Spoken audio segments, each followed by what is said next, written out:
अस्सलामुअलैकुम, कैसे हैं आप सब? उम्मीद करती हूँ सब खैरियत से होंगे और खुशियाँ बाँट रहे होंगे।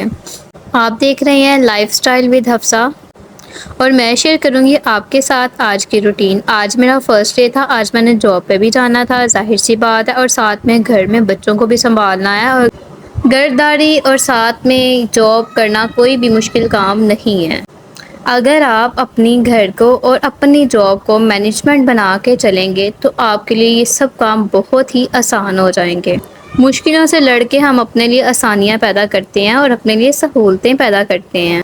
कोई भी काम मुश्किल नहीं होता अगर आपकी नीयत है उसको करने की। अगर आपने उसकी पहले से प्लानिंग की है ना तो आपके लिए हर काम बहुत ही आसान हो जाएगा। तो यहाँ जनाब मैं बना रही थी नाश्ता और नाश्ता करने के बाद मुझे अपने घर का थोड़ा-सा काम करने के बाद ही ज़ाहिर-सी बात है कि मुझे ऑफ़िस जाना था। वक़्त की कदर करना सीखो, इससे पहले कि वक़्त तुम्हें अपने हाथों में ले, तुम वक़्त को अपने हाथों में लो और उसको अपने हिसाब से चलाओ। देखना ज़िंदगी बहुत ही आसान हो जाएगी। ज़रूरी नहीं है कि शादी हो गई है तो क्या हम इंडिपेंडेंट नहीं हो सकते? शादी के बाद अपने हस्बैंड से ही खर्चा लेना हमारी ज़िम्मेदारी नहीं होती। शादी के बाद भी हम इंडिपेंडेंट बन सकते हैं, हम कोशिश कर सकते हैं अपने लिए, अपने बच्चों के लिए। हर लड़की ख्वाब देखती है कि मेरा भी अपना घर हो। हर लड़की को मैंने यही कहते सुना है कि हमारा अपना घर नहीं होता। लड़की का ना मायका होता है ना ससुराल होता है, बल्कि उसकी मेहनत से बनाया हुआ घर ही उसका अपना होता है। और हकीकत तो ये है कि औरत के बगैर कोई घर ही नहीं होता। जिस घर में औरत ना हो ना तो उस घर में कोई जाना भी पसंद नहीं करता। तो जनाब यहाँ मैं आ गई थी अपने ऑफिस और यहाँ मैं कर रही थी अपना काम करते हुए भी मेरे माइंड में यही चल रहा था कि आज घर जाके मैंने क्या क्या काम करने हैं। तो घर आके मैंने सबसे पहले कपड़े धोने थे, मशीन लगाई, साथ में मेरी छोटी सी बेबी जो है मेरे साथ हेल्प करवाने आ गई। हर दफ़ा कपड़े धोने के लिए ये मेरे साथ साथ होती है। बच्चों को इतना शौक़ होता है पानी के साथ खेलने का, बड़ों वाले काम करने का, और जब ये बड़े होते हैं ना तो यही बच्चे कह रहे होते हैं कि हमसे ये काम अब करना बड़ा मुश्किल हो गया है। इनको यही काम बड़े मुश्किल लग रहे होते हैं। असल में बच्चों ने काम कम और इंजॉय पानी के साथ ज़्यादा करना होता है। और मेरे पीछे बैकग्राउंड से आने वाली आवाज़ों को थोड़ा इग्नोर ही कीजिएगा। आज मैं आप सबके लिए जो वीडियो बना रही हूँ ये थोड़ा सा पीछे से शोर आ रहा है, लेकिन प्लीज़ इग्नोर कीजिएगा इसको। हर काम को वक्त पे करना और हर अचीवमेंट को हासिल करना थोड़ा सा मुश्किल तो होता है, लेकिन नामुमकिन नहीं होता। मेहनत इतनी करो कि कामयाबी आपकी शोर मचा दे। और मैं उन लड़कियों में से हूँ जो कि ये नहीं कहती कि अच्छा मेरे छोटे छोटे बच्चे हैं तो मैं घर पे बैठूँ, मैं ये करूँ, मैं वो करूँ। घर से बाहर निकलना थोड़ा मुश्किल ज़रूर होता है मेरे लिए, लेकिन मुझे ये पता है कि मैं अपने बच्चों के लिए कर रही हूँ। अल्लाह हमें छोटा सा एक घर देना तो हमें और कुछ भी नहीं चाहिए होता। तो यहाँ कपड़े धोने के बाद मैं नीचे आई तो चूँकि टाइम हो चुका था खाने का, क्योंकि मैं दोपहर में ये ज़्यादातर कोशिश करती हूँ कि मैं खाना बना लूँ, और क्योंकि सैलून में बच्चियों ने भी आना होता है सेकंड टाइम पे, तो बच्चों के आने से पहले पहले मैं फ्री हो जाती हूँ। तो यहाँ आज मैं बना रही थी कबाब की रेसिपी, कबाब का सालन बना रही थी। तो साथ साथ मैं आपके साथ शेयर भी करूँगी कि मैं कैसे बना रही थी। तो जनाब यहाँ मैंने कीमे के अंदर इसकी जितने भी अदरक, मिर्चें, लहसुन और नमक मिर्च को मिक्स किया था और प्रेशर में मैंने मसाला भूनने के लिए रख दिया था। तो यहाँ मैं कबाब बना रही थी, कबाब भी मैं बना बना के रख ही रही थी, और साथ ही मैंने दूसरे चूल्हे पे ऑयल को फ्राई होने के लिए भी रख लिया था। अब पहले ऐसा होता था कि मैं इनको पहले स्टीम करती थी, उसके बाद फ्राई करती थी और उसके बाद फिर बनाती थी, लेकिन अब मैंने शॉर्टकट काम किया है। अब मैंने इसको कबाब को पहले फ्राई कर लिया है और उसके बाद मैंने भुने हुए मसाले में डाल देना है।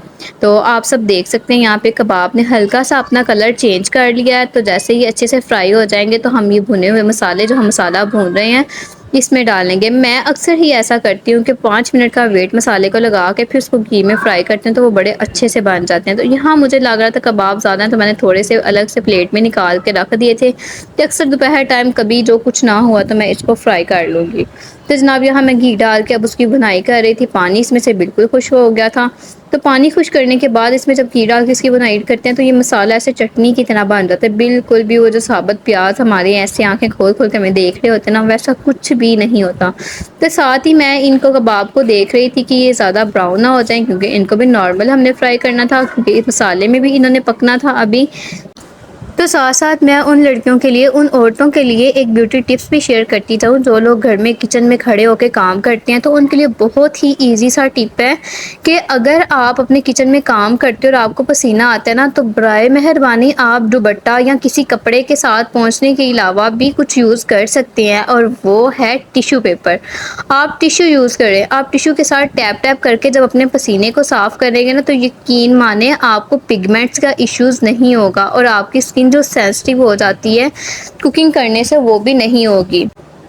हमें अपना भी ख़्याल रखना है ना, खाने वगैरह बनाने के साथ-साथ हमारी भी केयर करनी बहुत ज़रूरी है। तो यहाँ मैंने इसके अंदर कबाब डाले और उसके बाद मैंने इसमें थोड़ा-सा योगर्ट ऐड कर दिया था। अब उसकी अच्छे से भुनाई करनी थी हमने, क्योंकि योगर्ट ऐड किया था, ज़ाहिर-सी बात है उसकी भुनाई करनी थी। तो यहाँ मैंने भुनाई करके थोड़ा-सा उसमें पानी ऐड कर दिया था ताकि हल्की-सी ग्रेवी बन जाए, और साथ ही मैंने सोचा क्यों ना अब रोटी भी साथ ही बना के रख लेती हूँ।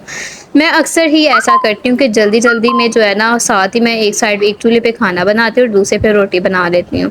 तो रोटी बनाते हुए शायद आपने भी सुना हो, मेरी एक फूफो सास है, वो कहा करती थी कि अगर रोटी बनाते हुए वैसे गुब्बारे की तरह फूल जाए ना, तो समझो ये जिसके हिस्से में आएगी उसको बहुत ज़्यादा भूख लगी है। अब देखो ये किसके हिस्से में आती है और किसको इतनी भूख लगी है।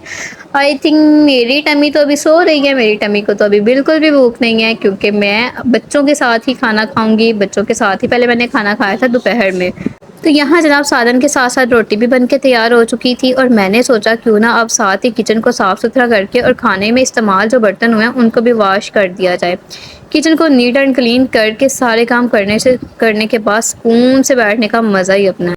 और वैसे भी अभी कौन-सा मेरी ड्यूटी ख़त्म हो गई थी, अभी मैंने बच्चियों को सिखाना भी था। तो मैं आपको बताती हूँ कि सेल्फ़ हाइजीन बहुत ही ज़रूरी है। आप अपनी सेल्फ़ हाइजीन का ख़्याल ज़रूरी नहीं है कि बहुत ही महँगी प्रोडक्ट से करें। आप सिंपल होममेड चीज़ों से भी ख़्याल कर सकते हैं। क्या आपने कभी सोचा है कि इतना महँगी-महँगी प्रोडक्ट्स बताने वाले डॉक्टर्स क्यों नहीं खुद इतने महँगे-महँगे फ़ेस वॉश इस्तेमाल करते? वो हमेशा अपने लिए हर्बल ऑर्गेनिक चीज़ें ही यूज़ करते हैं। आप लोगों को भी चाहिए कि अपने लिए अगर महँगी-महँगी प्रोडक्ट्स नहीं अचीव कर सकते ना, तो कम से कम आप घरेलू टोटके इस्तेमाल करके अपनी हाइजीन का ख़्याल रख सकते हैं। और कुछ नहीं तो अपने लिए, दूसरों के लिए नहीं, जस्ट अपने लिए आप डेली शावर लेके अपने बालों को संवारें, अपने क्रीम लगाएं, कोई अगर आपने मॉइस्चराइज़र रखा हुआ है तो उसको लगाएं, कोई सन ब्लॉक लगाएं, उसके बाद लाइट सा ब्लश और लाइट सी लिपस्टिक लगाएं। ओहो, आँखों को तो बिल्कुल भी नहीं भूलना। आँखें हमारी तो लोगों को मुतासिर करती हैं। कोशिश कीजिएगा कि आँखों में लाइट सा काजल लगाएं। अगर आप काजल लगाना पसंद नहीं करती ना, तो भी आप जो है ना लाइट ब्राउन शेड आँखों के नीचे लगाएं, लैश लाइन पे। इससे आप बहुत ही यंग और आपकी लुक भी बहुत अच्छी लगेगी। बहुत यूनिक एंड छोटे-छोटे टिप्स होते हैं जो कि हम फॉलो करते हैं और हमारी ब्यूटी एनहांस होती है।